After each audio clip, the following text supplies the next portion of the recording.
Hey everyone, I'm Jay. And I'm Sean. And we watched a movie. Yes, we did. We did. On Christmas Day, Soul, Pixar's Soul, was released on Disney+. So unlike Mulan, it was not offered at an additional fee. It was part of the regular subscription. So if you have any question about whether it's worth it, yes. It is. Yes. It's definitely worth Get it. it. Yes. Get it for a month if you don't have it and check it out. Yeah, well, that's the thing, because everything else is on there too. My sister was asking me, because of course I told her she had to watch Onward with her kids, and she was very touched by it, as I expected she would be. And she did ask me, is it going to be like that one with the brothers? And I said, yeah. Yeah.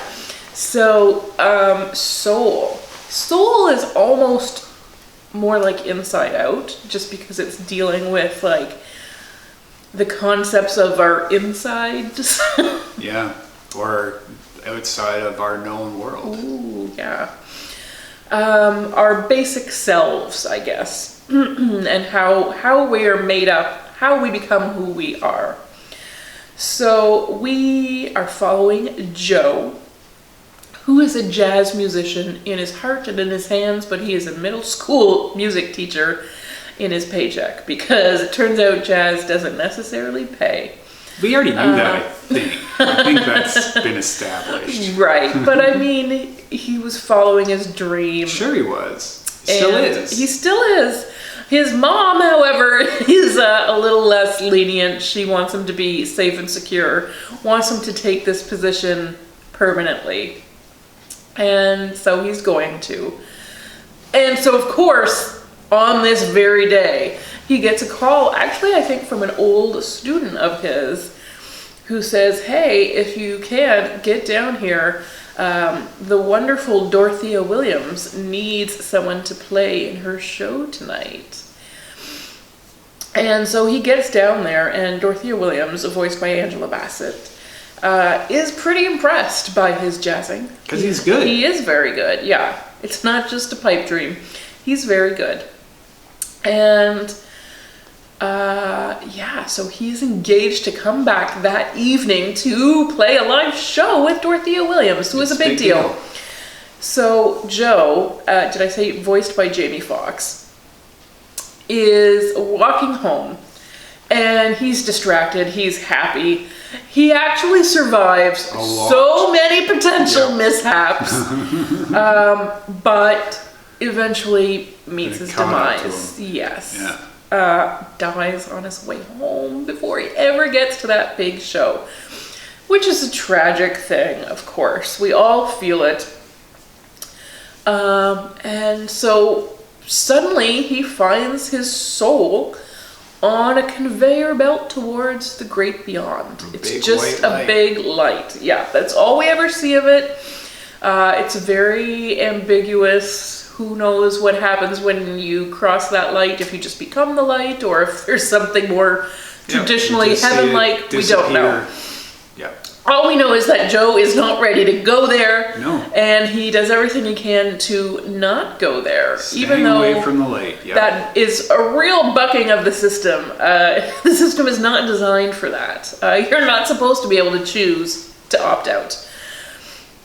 So he really screws the accountant over. Yes, he does. Yeah. So, but he also can't get back to Earth. So the only choice he really has is to hide out in this like counselor program. And basically it's for the new souls, the baby souls, if you will. They get paired with a mentor, and they're supposed to find their spark. So Joe gets paired with soul number 22. Which is crazy, because the soul before that was in the hundreds of billions. Yes. And then, so number 22, 22 has been around for a long time. Has apparently broken many mentors before Joe. And just really feels like, life is not for, I'm going to say her. Obviously, when you're a soul, everything is still very ambiguous, and the soul is able to manifest as anything they want. In this case, she sounds kind of like a petulant teenage girl, voiced by Tina Fey. So 22, just is not real interested in going down to Earth, and has never found anything interesting that has made her want to go. So now she's actively avoiding going down.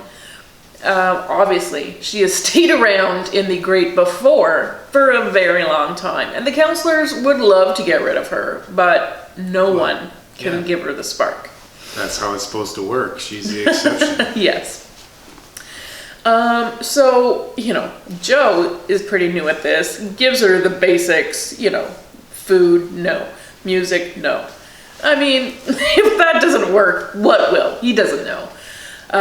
So the only thing that ever wakes up her spirit at all is when they sneak back down to Earth, which they're not supposed to be able to do, but they find a little loophole and get down there just for a very quick, afternoon, basically. So they can play the show. Right, except for on the way down, something goes wrong, and Joe winds up in the body of a cat. And 22 winds up in Joe's body. So even though he went down to play that show, he is now in the wrong body. And I don't think the cat knows Jazz. What do you think? That's the suggestion, yes. Yeah. Hard to be sure. 22 has human fingers and technically could play, but I think also doesn't know Jazz. So it's a tough situation, and yet Joe still makes them persist, makes them get towards the gig. So they spend the afternoon getting to the gig, getting the haircut, getting the suit. And along the way, 22 is just in awe of the smallest, stupidest things of Earth, but she's never seen them before. And it turns out now that she has a human body, food is exciting because she can taste it. And now that she has a human body, music is exciting because she can dance to it and appreciate it. And she appreciates a whole world of things, just treats that people left on the subway for her. That was tough. It was. It's not your thing. Garbage? Eating other people's garbage? No, it's not my thing, and I'm pretty proud about that. Watching people eat other people's garbage. That's true, too. So she just is experiencing life as a completely maybe new soul, but she gets to do it in a human adult body, so really actually pretty good deal. Do them all. Yeah, she can just get a piece of pizza whenever she wants. That's right. She does not choose the famous broccoli pizza, which we did see in Inside Out, and it is available, but that's not what they opt for. Well, they're in New York. They gotta get a pepperoni. So it's just super endearing, but I think the interesting thing is it's a pretty simple premise. He wants to not die. He wants to get back to Earth, and she has promised him her spark if they can find it, because she doesn't want to go to Earth and he needs it to get back to Earth permanently. She's promised him her spark if they find it, but the thing is, in finding it, she kind of maybe wants it for herself. So that's complicating things. Yes, it is. Also, I think it's interesting because Joe originally misinterprets this spark as finding your life's passion, which for him is jazz. But really, what 22 makes him understand is it's not about finding your purpose or your passion. It's just finding the desire to live. And you can find that in so many small things. You can take that enjoyment. It's not just about this one big thing, which you may or may not ever get to achieve in your life. It's about taking things as they are and enjoying them and noticing them. Because on his way to his gig, he passes by all these same exact things and doesn't notice any of them. And so in retracing those steps later with 22 in his body, 22 notices everything. And that's where she finds her spark. It's just taking appreciation of the things that are around you. So I think that really is kind of a crazy message, especially to hide in a kid's movie. to really ask us all to be introspective about this and to think about some pretty high concept things. Yeah. About what makes life worth living. That's Pixar. That is Pixar. That's the Pixar that we know. That we and love. Yeah, that kind of hasn't been. I mean, it's hard because it makes so many movies. They're not all like this. No. And I think this is a really amazing one to say, it's not really a kid's movie.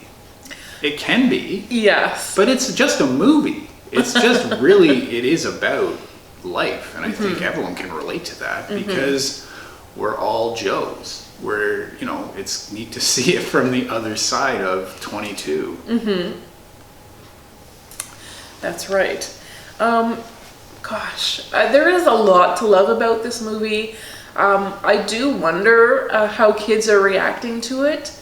Because I did find it was a little, it doesn't have a lot of the hijinks that you see from kids' movies, the frenetic, especially in the beginning of the movie. It's more slow. Like, he's a teacher, he likes piano, he's auditioning for a gig. Those are generally not kids' movie activities.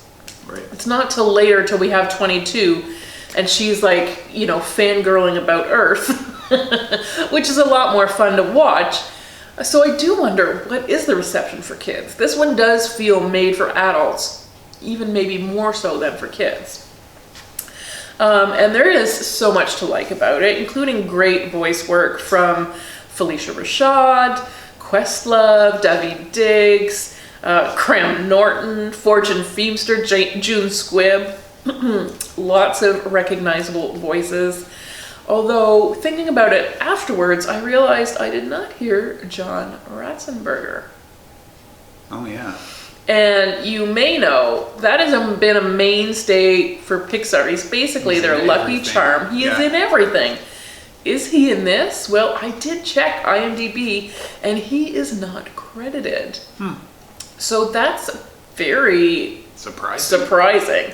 But Pete Docter, who is director, or co-director, I should say, says there is a John Ratzenberger cameo, and they want people to guess who it is, because it's definitely not easily recognizable as him.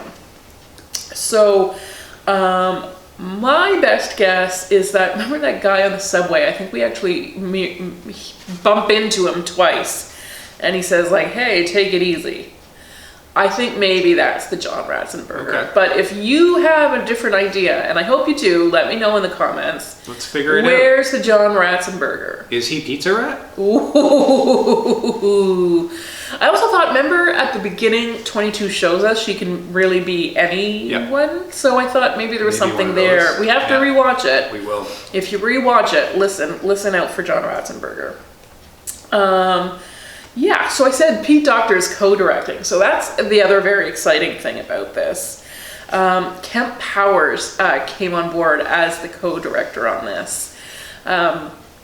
He also, he was brought on to help write the script, and ended up making so many contributions that they promoted him to co-director. So, but this guy has basically come out of nowhere, which is an exciting thing. To come out of nowhere. Pretty much his only other credit is he also wrote One Night in Miami. Oh. So those are potentially 2 Oscar movies this year. Yeah. I think both are pretty safe bets for something. Yes. So One Night in Miami, he wrote the script based on his own play. So obviously he's done other stuff, just not in movies.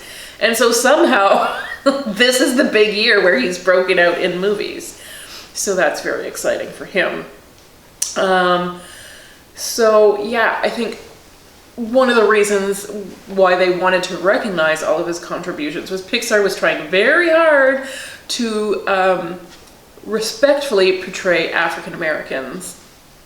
Because obviously there is a history in animation, and obviously well beyond animation, but in animation of, certainly even Disney has lots of racist portrayals that they are trying to erase from their canon, but even more recent stuff is stereotypical, right? And so they really wanted to honor the community, and once they decided that this character really did need to be a black man, because at first he was like a scientist, they went through a lot of things, but when they decided he was a jazz musician, they wanted to make him a black man, because obviously that's where the tradition comes from. Yeah. And so that's what made the most sense. But Pixar knows that there's a lot of white people in Pixar, and so they really sought a lot of outside help, including cinematographer Bradford Young. So he was brought on as a consultant. He does live action stuff, but he came in to do lighting consultation for them, just to really show like what does black hair look like, and what does different black skin tones look like. How would they reflect in different lighting? I mean, obviously, if you're in a dark jazz bar, it's different than walking around outside in New York City. So they really tried, they reached out to a lot of community members and really tried, they consulted with a lot of people to make this as accurate as they could. Even though Bradford Young, it's a fun, he's not what you would normally think of as a Pixar guy, having done A Most Violent Year. Remember that one? I do. Selma, Arrival. He is part of the Disney family though, because he did work on Solo, the Star Wars story. So yeah, there is a lot to appreciate in this movie. I think it does keep the story simple. I liked the Jerrys, the counselors, the Terrys. Those entities, they look so simple, and yet you know how hard they must have had to work to come up with how these concepts would look on screen. And how we're talking about things that, of course, we don't know, we can't confirm. It's the great before, the great beyond. How do we show these things? What do we really believe they look like? So there's a lot visually to take in and to appreciate. There's a lot of course, Pixar Easter eggs scattered all over the place to watch out for. So it's fun to rewatch even just because of that. But Soul is kind of beautiful. It's beautiful. Yes, it is. I kind of felt like the ending was a little abrupt. But then I realized you can't really end it any other way. And maybe I almost expected a more traditional children's movie ending where, it's very happily ever after. Not that this is not happily ever after, but it's not a neat tied up package with a bow. Goes on. Yeah. And I guess we are supposed to have learned that that's enough, that just life is enough. And there's something really strong and beautiful in that, and in trusting your audience with that. Yeah, it's confidence. Mm-hmm. It is, absolutely. And if anyone is going to be that confident, I suppose it would be Pixar. It is. Mm-hmm. Yeah, I feel like this one is them at the top of their game, and that's saying something. It is. So Onward also technically came out this year. So they're kind of competing against themselves for Best Animated Film. Are you giving the edge to Soul? I give the edge to Soul. I think I really enjoyed Onward. Mm-hmm. I think it's a good movie in any other year. Mm-hmm. But I think Soul is a great movie. I think Soul goes up with the best of Pixar's best. Okay. I think we can argue about where it places on that list. And we will. But it's on there, to me. All right, fair enough. And you know where else it is? On Disney Plus. So you can check it out. The whole family can check it out. You can rewatch it, as we will be doing probably later tonight. Oh, for sure. Yeah, it's real good. Yes, it is. It's real good, guys. Okay, thanks so much for watching, everyone. Bye.